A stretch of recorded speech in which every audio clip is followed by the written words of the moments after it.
Selfie with grenade. In November 2017, a 26-year-old man named Alexander, and he wanted to impress his friends. He thought holding the grenade would make for an incredibly cool photo. So Alexander sat inside his car and actually pulled the safety pin completely out of the grenade to snap a few selfies. Alexander tried to push the pin back into the grenade, but it simply wouldn't go back in. But in Alexander's mind, this wasn't a reason to panic. He genuinely believed the grenade wouldn't explode, as long as he physically throws it. But the grenade exploded and Alexander died in his car, when police eventually discovered his phone intact, with the doomed selfies still saved on the device. A tragic accident simply because he had no idea how grenades actually worked. The unbreakable window. In 1993, a lawyer named Gary Hoy worked on the 24th floor of a skyscraper in Toronto. He had a bizarre way of impressing new law students. Gary would sprint full speed into the giant glass windows to prove they were unbreakable. The stunt always worked. The glass was engineered to withstand tremendous impact, and Gary had done it dozens of times without a single problem. On this particular day, he decided to perform the trick once again. He stepped back, took a running start, and slammed his entire body into the window. Just like before, the glass didn't shatter. But this time, something far worse happened. The entire window frame gave way. Gary, still pressed against the glass, fell 24 stories to the street below. He died instantly.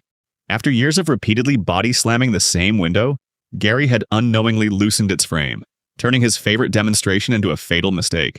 The sleeping bear. In the 1900s, where a young hunter was out searching for his next catch, he stumbled across what looked like the absolute jackpot, a huge black bear, just lying motionless on the ground. To the hunter, the bear looked completely dead, and he thought he had just gotten incredibly lucky. He immediately pulled out his knife and started cutting up the animal right there. But there was just one little problem. In his excitement, the hunter never actually bothered to check if the massive predator was really dead. He just started slicing. As it turns out, the bear wasn't dead at all, and it was just sleeping. When the hunter started cutting into its flesh, the bear woke up, and as you can probably guess, bear attacked and tore the hunter into pieces. The hunter died immediately right there.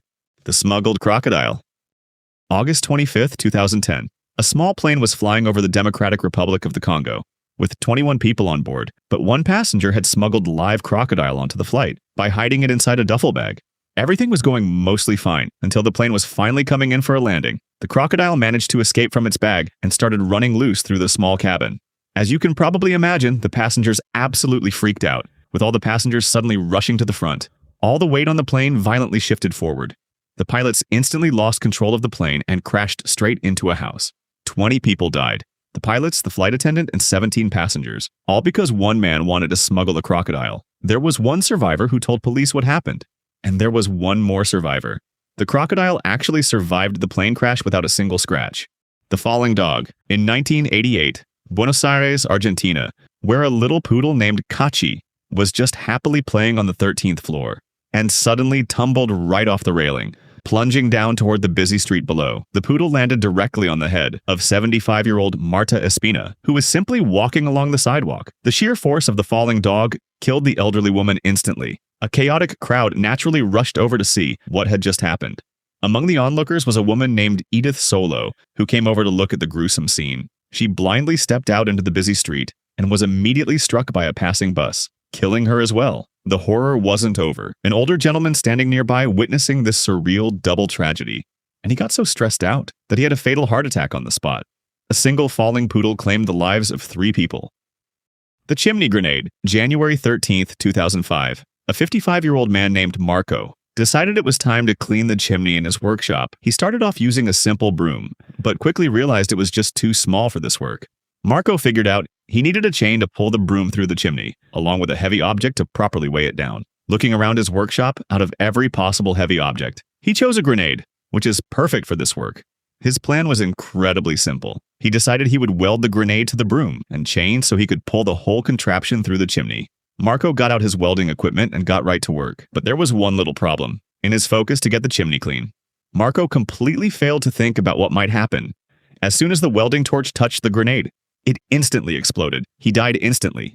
The chimney he had worked so hard to clean was left completely untouched by the explosion. Smothered by fans. In 600 BC, on the ancient Greek island of Aegina, where a famous lawmaker named Draco was simply attending a public event at a crowded theater. And as he walked into the center of the stage, the massive crowd naturally erupted into wild cheers to show ultimate respect and love. The passionate fans began throwing their heavy cloaks right at him. Then hundreds of other onlookers joined in, throwing their shirts and hats too. A relentless, heavy blizzard of clothing rained down from the stands.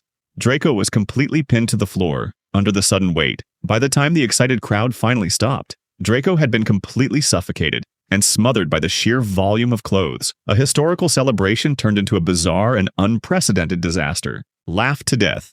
In 1410, inside a grand royal palace in Spain, where the powerful King Martin of Aragon was resting in his bedroom, feeling absolutely miserable. He was suffering from a terrible bout of severe indigestion after greedily eating an entire goose all by himself. To help lift the king's low spirits, his court jester walked into the quiet room. The jester quickly told a bizarre joke about a young deer hanging from a wild vine by its tail. The king found the ridiculous mental image so profoundly funny that he suddenly fell into an uncontrollable fit of roaring laughter. He simply could not stop laughing, but the immense physical strain of his violent chuckling, combined with his already severely bloated stomach, became a catastrophic mix for his body. Without warning, the king suffered a complete physical collapse right on his bed. The laughter instantly turned into dead silence. By the time royal doctors rushed to his side, it was already too late. The fatal force of a single joke killed the monarch instantly.